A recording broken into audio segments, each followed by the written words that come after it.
இந்த ஒரு மாதம் கடுமையான நோன்பிருந்து இறைவனுக்காக வேண்டி மனதையும் உள்ளத்தையும் கட்டுப்படுத்தி நாங்கள் இன்னைக்கு கடுமையான நோன்பு இருந்திருக்கோம். இந்த நோம்பினுடைய வெளிப்பாடு தான் இன்னைக்கு புனித ரமலான் பண்டிகையை கொண்டாடுறது. இஸ்லாமியர்களுடைய முக்கிய கடமையான இந்த ரமலான் திருநாளில் உங்கள் அனைவரையும் சந்திப்பதில் மிக மகிழ்ச்சி. உங்கள் அனைவருக்கும் ரமலான் திருநாள் நல்வாழ்த்துக்கள்.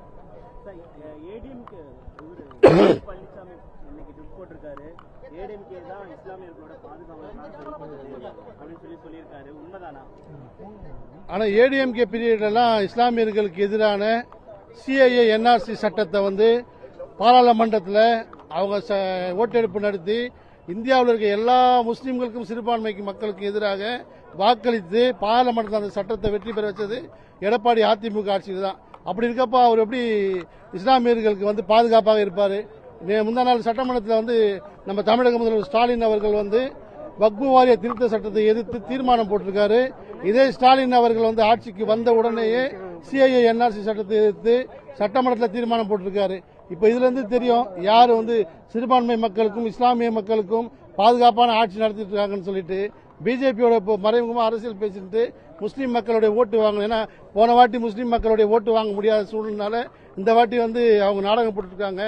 இஸ்லாமியர்களுடைய மொத்த ஓட்டு வந்து சிறுபான்மை மக்களுடைய எல்லா ஓட்டும் வந்து டிஎம்கேக்கு தான் போகும். ஏன்னா எல்லாருக்கும் தெரியும் இன்னைக்கு பாத்தீங்கன்னா சட்டமன்றத்திலே தீர்மானம் போட்டாரு வக்பு வாரிய திருத்த சட்டத்தை எதிர்த்து முதலமைச்சர். இதை விட்டுட்டு சும்மா பேக்ல திரைமறைவில் வந்து பிஜேபி கூட்டணி வச்சிருக்கிறதெல்லாம் இஸ்லாமிய மக்களுக்கு அறவே பிடிக்காது. நிச்சயமா அதிமுகவுக்கு சிறுபான்மை மக்கள் ஓட்டு விடவே விடாதுண்ணா. ஆனா விஜய் சார் வந்து என்ன சொல்றாருன்னு அவருக்கே தெரிய மாட்டேங்குது. ஏன்னா அவர் பேசுறதெல்லாம் தப்பான விஷயமா பேசிட்டு இருக்காரு விஜய் சார்.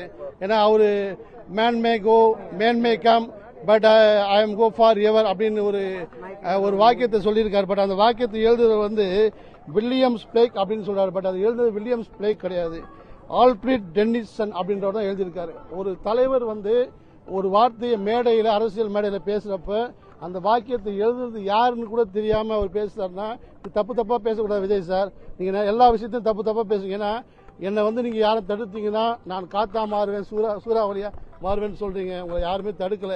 நீங்க காத்தாவும் சூறாவளியும் மாறினா அந்த காத்தும் சூறாவளியை மக்களை என்ன பண்ணுன்னா சூறாவளி புயல் வந்து தன்னையும் அழிச்சுக்கும் மக்களையும் அழிச்சிடும். நீங்க அப்படிலாம் சொல்லக்கூடாது. நீங்க தப்பா பேசுறீங்க. நீங்க பேசுறது எல்லாமே தப்பு. விஜய் வந்து எம்ஜிஆரோட ஒப்பிடுறாங்க. சார் புரட்சித் தலைவர் எம்ஜிஆர் வந்து அவருடைய அரசியல் வாழ்க்கையை பாத்தீங்கன்னா தந்தை பெரியார், கலைஞர் இவங்களோட பழகி அண்ணாவோட பழகி தன்னுடைய அரசியல் வாழ்க்கையை வந்து கொண்டு வந்திருக்காரு. விஜய் வந்து யாருடைய அரசியல் ஃபாலோ பண்ணிருக்காரு? நேற்று பிறந்த குழந்தைன்னு சொல்லி அண்ணன் சேகர் பாபு அண்ணன் சொல்லியிருக்காங்க. பட் இதுதான் சார் இன்னைக்கு நடக்கக்கூடிய விஷயம் சார். நெக்ஸ்ட் தேசிய தலைவர் முடிஞ்சிச்சு சார். இப்போ டைட்டில் போட்டுட்டு இருக்கோம். இந்த மந்த்துக்குள்ள அனௌன்ஸ்மெண்ட் வந்துடும் சார். தேங்க்யூடா. எல்லாருக்கும் ரம்ஜான் வாழ்த்துக்கள். தேங்க்யூடா.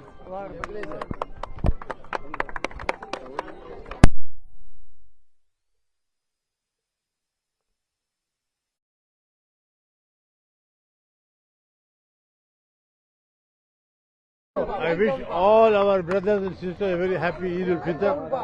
May Allah bless all of us. We are all one and our Creator is one. Inshallah. There is no difference whether I am a Muslim or a Hindu, nothing. ஒரே ஒரு அல்லாஹ் பஸ். Thank you. Okay. Thank you. Thank you. சரி okay. அண்ணா கொஞ்சம் வழி விடுங்கண்ணா. வக்வாரிய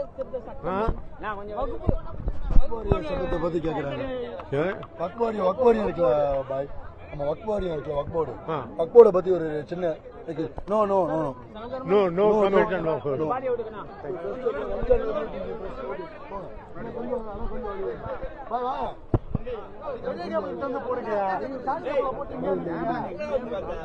ஜெயம் பஷீர், உங்க அனைவருக்கும் இனிய ரமலான் திருநாள் நல்வாழ்த்துக்கள். இன்னைக்கு இந்த ஒரு மாதம் இஸ்லாமியர்களுடைய முக்கிய கடமையான புனித ரமலான் மாதத்தை நோன்பு இருக்கிறது. இந்த ஒரு மாதம் கடுமையான நோன்பு இருந்து இறைவனுக்காக வேண்டி மனதையும் உள்ளத்தையும் கட்டுப்படுத்தி நாங்கள் இன்னைக்கு கடுமையான நோன்பு எடுத்திருக்கோம். இந்த நோம்பினுடைய வெளிப்பாடு தான் இன்னைக்கு புனித ரமலான் பண்டிகையை கொண்டாடுறது.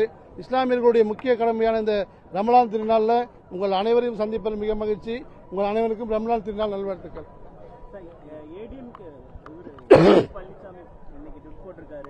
ஏடிஎம்கே தான் இஸ்லாமியர்களோட பாதுகாவலர் அப்படின்னு சொல்லியிருக்காரு. உண்மைதானா? ஆனா ஏடிஎம்கே பீரியட்லாம் இஸ்லாமியர்களுக்கு எதிரான சிஐஏ என்ஆர்சி சட்டத்தை வந்து பாராளுமன்றத்தில் அவங்க ஓட்டெடுப்பு நடத்தி இந்தியாவில் இருக்க எல்லா முஸ்லீம்களுக்கும் சிறுபான்மைக்கு மக்களுக்கும் எதிராக வாக்களித்து பாராளுமன்றத்தில் அந்த சட்டத்தை வெற்றி பெற வச்சது எடப்பாடி அதிமுக ஆட்சியில் தான். அப்படி இருக்கப்ப அவர் எப்படி இஸ்லாமியர்களுக்கு வந்து பாதுகாப்பாக இருப்பார்? முந்தா நாள் சட்டமன்றத்தில் வந்து நம்ம தமிழக முதல்வர் ஸ்டாலின் அவர்கள் வந்து வக்பு வாரிய திருத்த சட்டத்தை எதிர்த்து தீர்மானம் போட்டிருக்காரு.